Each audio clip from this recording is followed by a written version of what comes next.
Hello friends, आज के इस वीडियो में मैं आपको west Bengal civil services executive exam के बारे में जानकारी देने जा रहा हूँ।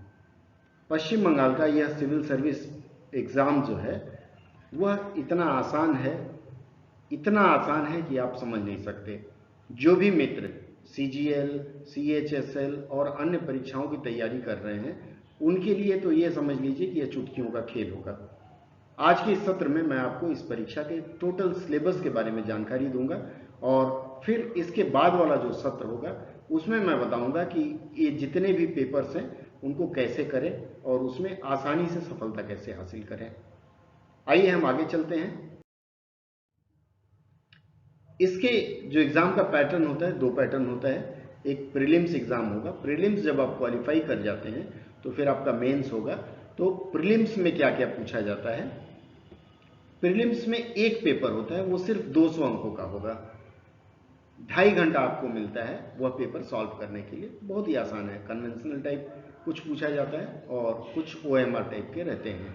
आइए देखते हैं इसमें क्या क्या पूछा जाता है या किस किस विषय से बातें की जाती हैं। सबसे पहला आपका आता है इंग्लिश कॉम्पोजिशन। इंग्लिश कॉम्पोजिशन में इंग्लिश ग्रामर भी आपका समाहित रहता है। इसमें नरेशन, टेंस, वॉइस और तमाम चीज़ें इस कॉम्पोजिशन के अंतर्गत आती हैं।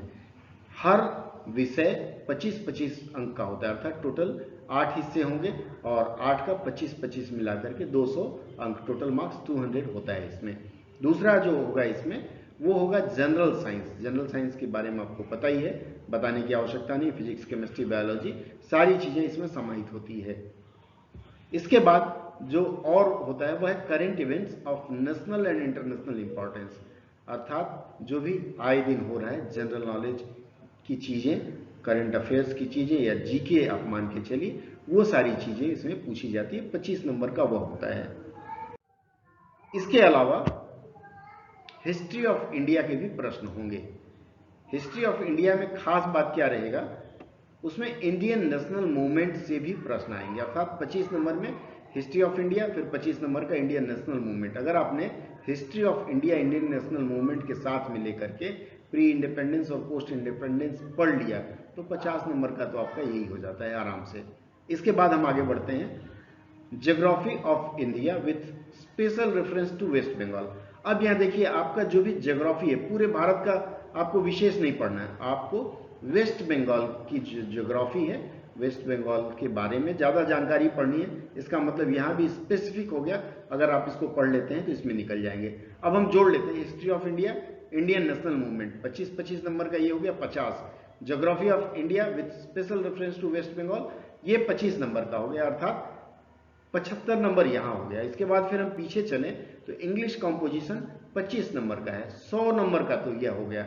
अगर आपने ढंग से पढ़ा तो इस 100 में कम से कम 96 तो आप स्कोर कर सकते हैं। आउट ऑफ 200 अगर 96 यहाँ से हो गया तो बाकी जो पेपर बचे हुए उसमें से आप निकाल ही सकते हैं हाईएस्ट मार्क्स। चलिए हम आगे बढ़ते हैं। एक और इसमें आएगा Indian polity and Indian economy. ये जो Indian polity and Indian economy है इससे भी 25 अंक का होगा, अर्थात यह तो आए दिन आप सुनते हैं या पढ़ते रहते हैं। इसके बाद जनरल मेंटल एबिलिटी होती है, जिसको रीजनिंग कहते हैं, test of reasoning. General mental ability अगर आप अच्छी कर पाते हैं तो 25 नंबर ये हो गया। तो जैसा कि मैंने बताया 125 नंबर तो आपका रखा है, ये आप आसानी से स्कोर कर सकते हैं। अब इसके बाद Indian polity and Indian economic और बाकी चीज़ों को अगर आप अच्छे से पढ़ लेते हैं तो प्रीलिम्स में क्वालिफाई करना बच्चों का खेल हो जाएगा।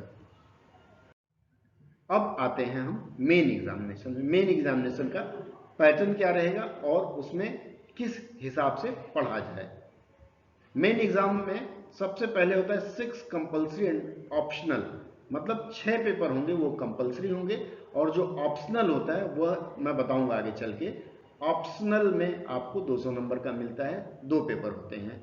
इस लिहाज से 6 कंपल्सरी और ऑप्शनल मिला करके हर पेपर आपका 3-3 घंटे का होगा, अर्थात 6 दिन आपको 6 पेपर लिखना पड़ सकता है या फिर 3 दिन में आपको 6 पेपर लिखना पड़ सकता है। उसके लिए मानसिक रूप से आपको तैयार रहना पड़ेगा, अर्थात लिखने का आपको अभ्यास करना है। इसमें केवल मैथ्स और जो मेंटल एबिलिटी है वो MCQ में रहता है और बाकी सारी चीजें आपको बृहद रूप में लिखना पड़ता है। ऑप्शनल का जो मैंने बताया 2 पेपर आपको दिया जाता है, वह एक ही सब्जेक्ट से रहता है। इसके बारे में भी मैं अगले स्लाइड्स में चर्चा करूंगा। मेन एग्जामिनेशन में क्या क्या रहेगा वो हम देख लें। रिटन एग्जामिनेशन होता है और उसमें कंपल्सरी जो होंगे 200 नंबर के 6 पेपर होंगे, अर्थात कुल 1200 नंबर। ये ग्रुप ए की बात मैं करता हूं और ग्रुप बी की बात करता हूं। इसके बाद ऑप्शनल 2 पेपर 200 नंबर के, अर्थात 400 नंबर। ये हो गया 1200 और 400 1600। इसके बाद इंटरव्यू पे 200 नंबर आपको मिलता है।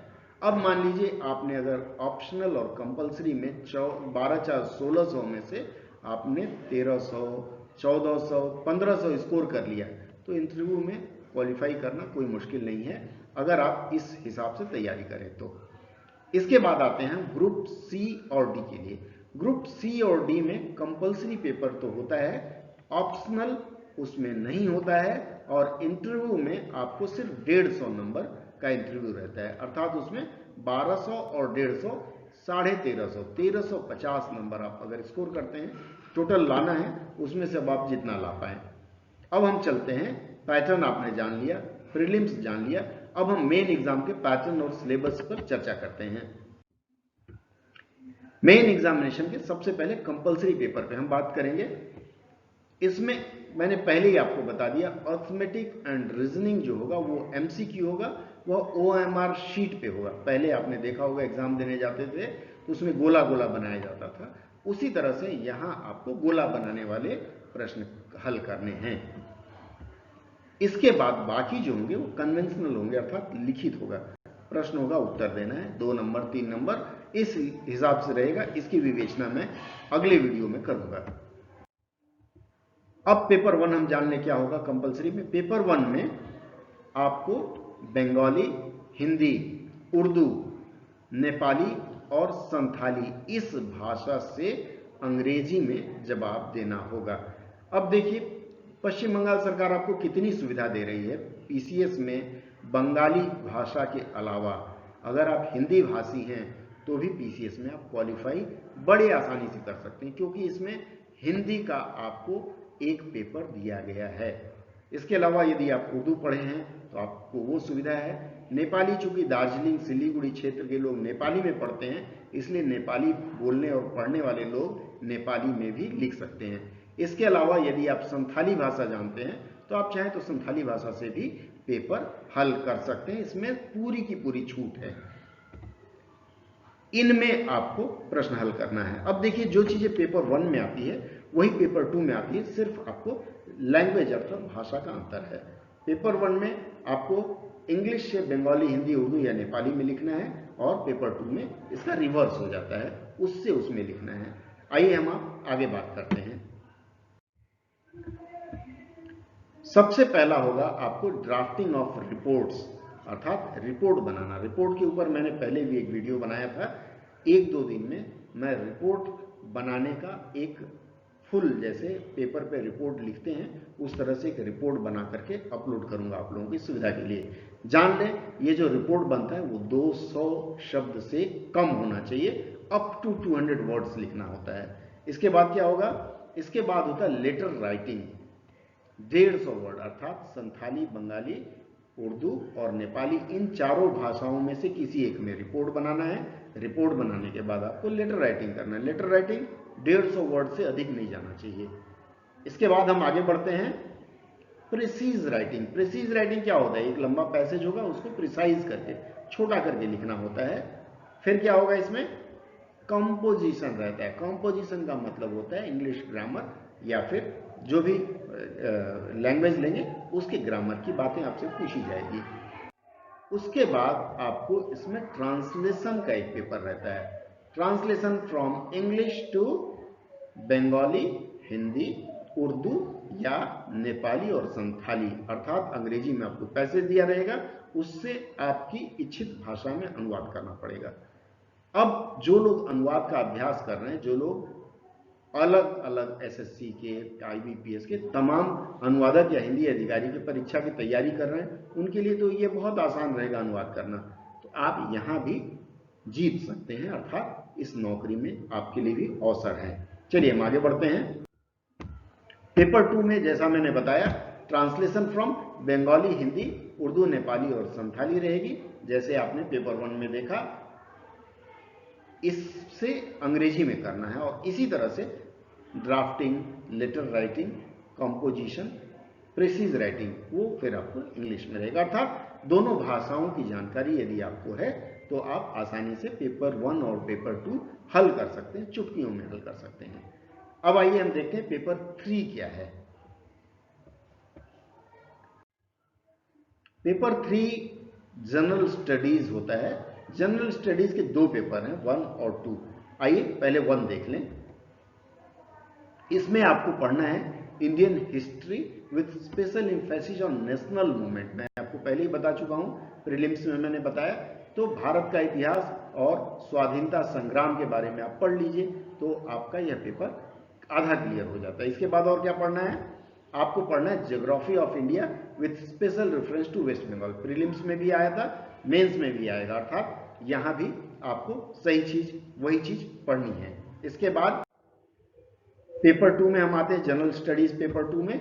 इसमें पूछा जाता है science and scientific and technological advancement. अब एडवांसमेंट में क्या आएगा? एडवांसमेंट का मतलब हो गया कि जो साइंटिफिक इन्वेंशन हुए, आविष्कार हुए, या इस तरह की चीजें, इन सब पे फिर अलग अलग एक एक पेपर पे मैं अगले वीडियोस में चर्चा करूंगा। इसके बाद आपको इन्वायरमेंट पढ़ना पड़ता है, अर्थात पर्यावरण के बारे में भी जानकारी लेनी पड़ती, बहुत आसान रहता है। फिर आता है general knowledge and current affairs. ये तो आप हर परीक्षा के लिए पढ़ते हैं, चाहे सीजीएल की परीक्षा हो, चाहे कोई भी बड़ी परीक्षा हो, यूपीपीएससी हो या कोई भी हो, वही आपको यहाँ पढ़ना है, अलग से कुछ नहीं पढ़ना है। उसके बाद आते हैं हम पेपर 4 में। पेपर 4 में आता है constitution of India and Indian economy. अब आपको भारत का संविधान पढ़ने की आवश्यकता है, क्योंकि आप एग्जीक्यूटिव पोस्ट के लिए जा रहे हैं। संविधान से तमाम चीजें आपको दिन प्रतिदिन के कामों में प्रयोग में लाना पड़ता है। तो constitution of India and Indian economy पढ़ेंगे। उसके बाद आपको पढ़ना होगा role and function of RBI, reserve bank of India का रोल और फंक्शन, उनके दायित्व और उनके कार्य क्या है, यह जानना पड़ेगा। इसके बाद आते हैं पेपर 6 में। पेपर 6 मैं आपको पहले ही बता चुका, अर्थमेटिक एंड रीजनिंग, वो एमसीक्यू में होगा, ओएमआर शीट दिया जाएगा, यह भी आसान रहेगा। अब इसके बाद हम आगे बढ़ते हैं, 6 पेपर आपने दे दिया। अब ऑप्शनल की ओर बढ़ते हैं। ऑप्शनल पेपर में देखिए कई सारे पेपर्स होते हैं, बंगाली, इंग्लिश, संस्कृत, हिंदी, पाली, अरबी, Persian, French, Urdu, Santhali, computer, agriculture science, animal husbandry, veterinary science और तमाम इस तरह के, उसमें 13-14 विषयों की सूची है। अगर आपने बीटेक किया तो कर सकते हैं, यदि आपने लैंग्वेज पढ़ा है तो कर सकते हैं, हिस्ट्री पढ़ा तो कर सकते हैं, ज्योग्राफी पढ़ा तो कर सकते हैं। इन सब पेपर्स में आपको मैंने बताया कि इस हिसाब से नंबर ले आना है। दोस्तों देखिए कितना आसान है। होता क्या है, अधिकतर लोग इन परीक्षाओं की तैयारी करने से बचते हैं, उनको लगता है बहुत बड़ा पहाड़ है और जीवन भर एसएससी, सीजीएल, सीएचएसएल के पीछे लगे रहते हैं। अगर जो पढ़ाई आपने वहां की है उसमें से थोड़ा हटके कुछ और पढ़ लेंगे तो यहां सफल होना बहुत आसान रहेगा। मित्रों, यह वीडियो कैसा लगा? आज की दी हुई जानकारी यदि आपको अच्छी लगी तो आप इसको लाइक जरूर करेंगे। आपके लाइक करने से मैं समझ जाऊंगा कि आपको अच्छी लग रही है। तो अगले वीडियो में मैं सब स्पेसिफिक सब्जेक्ट के ऊपर आपको जानकारी देने का प्रयास करूंगा। तब तक के लिए आप जुड़े रहिए हमारे साथ और अपने मित्रों से भी यह वीडियो शेयर करना ना भूलें।